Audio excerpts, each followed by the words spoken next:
anything graded a measure of my self-worth. I saw grades as an opportunity to A, prove my belief that I was dumb, or B, disprove my belief that I was dumb. No pressure or anything.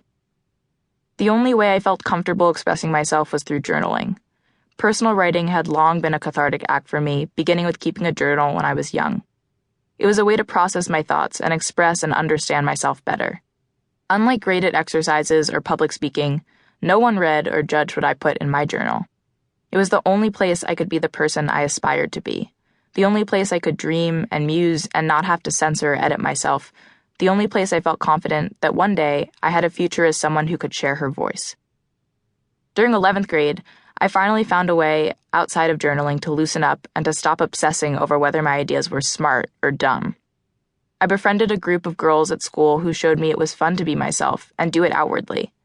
They told me over and over, through their words and their actions, that my ideas were funny, good, and important to share. I discovered what a joy it was to be heard. I thought about future Sophie, 90-something years old and lying on her deathbed, and how disappointed old lady me would be if I kept my ideas to myself forever. Speaking up and speaking out was the only way to affect people in this world. And what would my life be worth if nothing I did ever affected anyone? As my friendships grew and I began to realize that I aspired to leave the world better than I found it, I formed a quiet dream of finding a way to make a real impact on others. I hoped to change humanity for the better. Like Voldemort, but in a good way, I used to say. I didn't think I'd actually achieve greatness because, despite my newfound comfort expressing myself with my close girlfriends and my budding urge to speak up, I still couldn't even raise my hand in English class. But the dream wouldn't go away. I hated my inability to get over my insecurities. I had ideas I was excited about, so why couldn't I just say them? I longed to be heard, not only by the pages of my journal or in late-night chats with my best friends.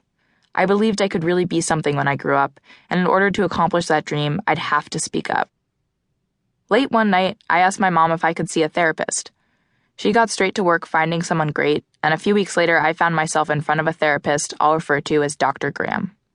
He was a short, older guy with glasses and white, wispy hair whose laugh reminded me of the Pillsbury Doughboys.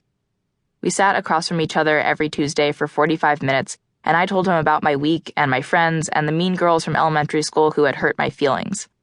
Dr. Graham recommended I come to one of the speaking circles his wife ran, where a small group of people gathered for 2 hours and took turns getting up to speak in front of strangers for progressively longer periods of time. I couldn't tell if it sounded like a fun theater camp activity or my worst nightmare come true. A week later, I showed up to the speaking circle right on time. My hands were clammy, my armpits sweaty. The other 5 people were already there, all my seniors by at least 20 years and all in business attire. I noticed an old video camera set up on a tripod. It seemed like we were about to make an amateur movie rather than some real emotional strides. We were told we each had to stand up and tell a story about anything, all while being filmed. At the end, we'd be sent our video to watch. That sounded simple enough. I could do this. These people were strangers anyway. I had nothing to lose, no reason to be nervous, no reason at all.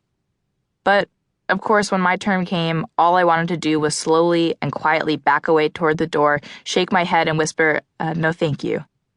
I was more than nervous. I was dizzy, my face felt red, and my mouth was parched, but I had to do it. Everyone was waiting.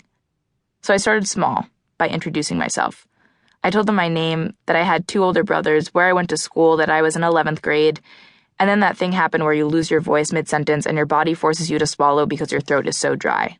I lost it. Sorry, I'm just so nervous right now, I admitted to all those strangers, speaking quickly. I don't know why I get this way. I don't know. It's irrational, and this doesn't matter, and none of you are going to judge me. I touched my face with my wet hands. Oh man, my face feels so hot right now. It's probably really red.